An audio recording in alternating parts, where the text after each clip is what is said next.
अखिलेश यादव ने कभी इनकी पीड़ा को समझा होता ना, तो इतना बचकाना बयान नहीं देते कि गद्दी विरासत में मिलती है, बुद्धि नहीं मिलती। उत्तर प्रदेश की सियासत में एक बार फिर जुबानी जंग तेज हो गई है। मंच वही, राजनीतिक रैली, मुद्दा वही, विकास बनाम वंशवाद। लेकिन इस बार मुख्यमंत्री योगी आदित्यनाथ ने अपने चिर प्रतिद्वंदी अखिलेश यादव पर ऐसा तंज कसा जिसने पूरे राजनीतिक गलियारों में हलचल मचा दी। योगी ने कहा, गद्दी विरासत में मिल सकती है लेकिन बुद्धि नहीं। इसी के लिए कहा गया है ना कि गद्दी विरासत में मिलती है, बुद्धि नहीं मिलती। और इसी एक लाइन ने माहौल को गरमा दिया है। मुख्यमंत्री योगी आदित्यनाथ ने एक जनसभा को संबोधित करते हुए विपक्ष पर जमकर निशाना साधा। उन्होंने बिना नाम लिए अखिलेश यादव को घेरते हुए कहा कि कुछ लोग विकास के नाम पर सिर्फ परिवारवाद का प्रचार करते हैं। गद्दी तो उन्हें विरासत में मिल गई, लेकिन शासन चलाने की समझ नहीं मिली। योगी ने कहा कि उत्तर प्रदेश ने अब जाति और परिवार की राजनीति को नकार दिया है।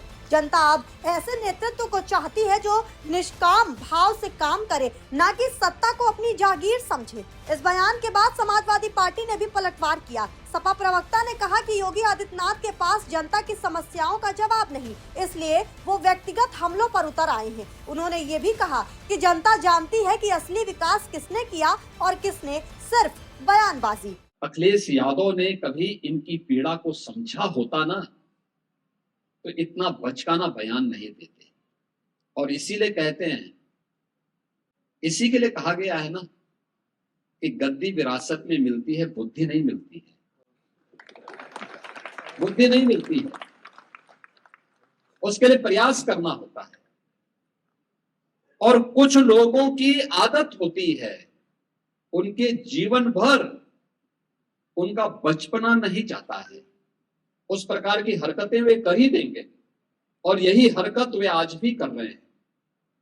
उन्होंने कहा, दीप जलाने की आवश्यकता क्या है? यानी उनको दीपावली से नफरत है।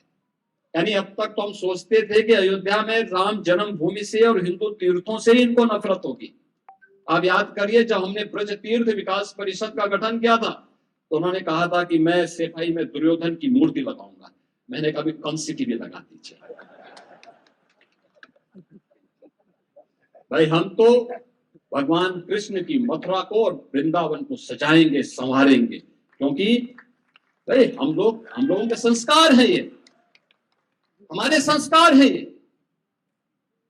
आपको कंस और दुर्योधन प्यारे हैं, आप उनकी लगाइए, ठीक बात है। और यही बात उन्होंने इस बार यहां पर भी कही दीपावली के अवसर पर। यानी वे रामद्रोही ही नहीं है, कृष्ण द्रोही भी हैं और सनातन पर्व और त्योहारों के द्रोही भी हैं। किस प्रकार का दोहरा चरित्र लेकर के लोग कार्य करते हैं, यही परिवर्तन है। कांग्रेस श्री राम को नकारती थी, श्री कृष्ण को नकारती थी। आज दुनिया अयोध्या में आकर के श्री राम जन्मभूमि में रामलला का दर्शन कर रही है। योगी आदित्यनाथ और अखिलेश यादव के बीच ये जुबानी जंग कोई नई नहीं है।